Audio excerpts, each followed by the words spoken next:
This beautiful landscape before you is the lush and fertile Skagit Valley in northwest Washington. With the Skagit River and its numerous tributaries, it is the third largest watershed on the west coast, surely one of the wettest areas in the country, and only modestly populated. It also boasts a thriving agricultural industry and some of the nation's most productive farmland.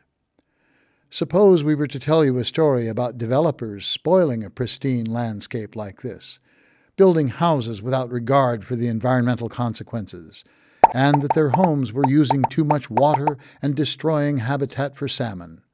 Whose side would you be on? We have a pretty good idea. But what if we told you a different story? What if we told you a story of private agreements among special interest groups? In short, a story of control, power, and greed that left farmers and rural landowners without water. And what if those private agreements had nothing to do with salmon habitat? Whose side would you be on now? To start our story, let us introduce you to some people who bought property and made plans to build in an area designated by the Growth Management Act, and then suddenly found their plans thwarted by a series of rulings resulting from lawsuits brought by the Swinomish tribal nation. It was quite shocking to learn that there was a basin, we weren't aware of this, that was closed and that no building permits would be issued, and we were kind of stuck here. We had invested a very substantial portion of our retirement savings in the lot and felt we would build a home, and this is where we would remain for the rest of our lives. We'd be close to our son, daughter-in-law, and and take care of our grandson because they both work, and this was a very nice arrangement we had. That was our retirement dream home. Right. Pat and I bought this property back in 1987, which is 25 years ago, and our intent and our objectives were simple. We wanted to have a place that we could build a retirement home, and we wanted to build some equity for our retirement. We've maintained it for 25 years, we've paid taxes on the property for 25 years, and 2 years ago I was fortunate enough to be able to retire. And last December, we received a letter from Snohomish County, basically telling us that we had no water rights to this property anymore. The problems faced by Howard and Debbie Rosenberg, Bob and Pat Stevens, and over 500 other landowners in the Carpenter-Fisher Basin stem from a series of rulings and lawsuits, all based on the assertion that residential wells are harmful to salmon habitat. Zach and Adele Barbarinas also own land in the Carpenter-Fisher Basin. We bought this land because we thought it was improved to the point where all we needed was a building permit. And that clearly is not the case anymore. Understanding such restrictions on water use starts with the in-stream flow rule. In-stream flow is the amount of water flowing in a stream or river measured in cubic feet per second. The law says that if the flow in a stream falls below a certain predetermined level at any time during the year, then it is illegal to take even one drop of water from that stream's entire drainage area.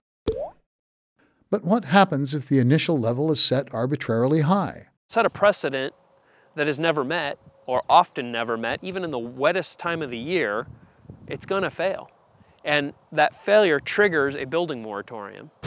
Over half a century ago, in 1952, the actual amount of water flowing in the Skagit River was measured at about 7,000 cubic feet per second. But today, the in-stream flow rule mandates a level of 10,000 cubic feet per second, about 43% more, if you're keeping score, a level which realistically can never be met, resulting in no new water allowances for farmers or landowners. Another important concept related to in-stream flow is the recharge rate, the amount of water, expressed as a percentage, returned to an aquifer. The modern septic systems installed by rural landowners have recharge rates of 80% or even more. In fact, studies by the Colorado School of Mines and others show that when water is pumped from deep aquifers, the recharge can actually raise flow levels in streams and rivers. There's studies that have shown that a well such as this actually helps improve stream flows. After the Swinomish tribe demanded it, the Department of Ecology now says 100% of the water disappears into thin air, meaning that far less water is available, on paper at least. Common sense says nearly all the water goes back into the ground, but this isn't about common sense. So essentially, every gallon we take out of our well comes out of a creek 2 miles from here, goes through our septic system, and disappears. How is that possible? As things stand today, the Swinomish have prevented more than 500 landowners from using water in the Carpenter-Fisher Basin. But the Swinomish are suing to do this same thing to most farmers and rural landowners in the entire Skagit Basin, almost 6,000 landowners in all, destroying the lives and livelihoods of thousands of farmers and landowners. Now, we've said this isn't about fish. In fact, as we're about to show, the intent of the Swinomish Tribal Nation lawsuits is to control the water supply in the Skagit Basin. Because by controlling the water supply, you control growth and land use. Skagit County Commissioner Ken Dahlsted's response to a citizen comment may shed some light on this subject. I've heard that Brian Kalusby, the Swinomish Tribal Chairman, has said that as far as he's concerned, water restrictions in the Carpenter-Fisher Basin are not about fish, but rather about control of land use. I asked Chairman Cladsby if we couldn't find a way to settle the water issues for all of our citizens so our children and grandchildren wouldn't have to fight about it. And he told me that with utilities you control land use, and that he intended to control all land use in Skagit County. So that's what he said. This doesn't look much like a story about protecting salmon anymore, does it?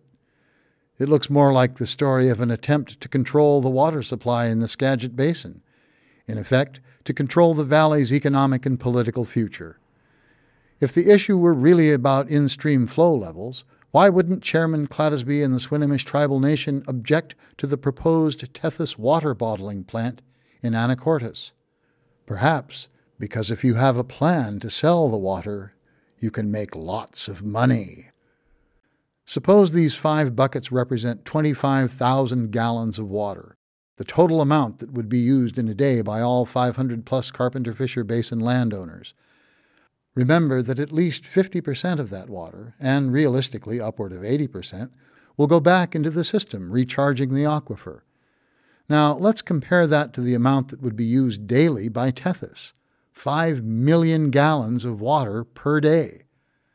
And all that water leaves the Skagit Valley forever. In 1996, the city of Anacortes and the Swinomish tribe met in secret to divide up the waters of the Skagit River. Rural landowners and farmers had no seat at the table and no voice in the process. The Swinomish tribe and the city of Anacortes came up with a plan which provided no water for rural landowners or farmers, and that's why we've had years of lawsuits and acrimony over water in the Skagit. Once again, this is not about fish.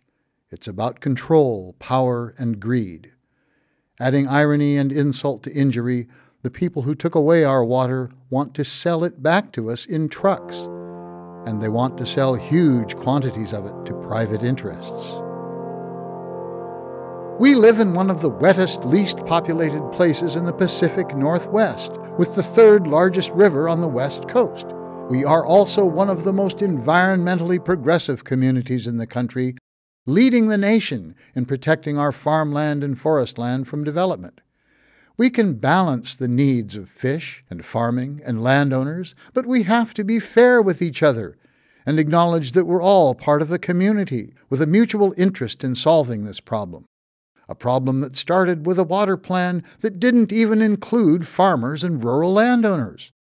All we are asking is to have a seat at the table and a voice in the process. Is that too much to ask?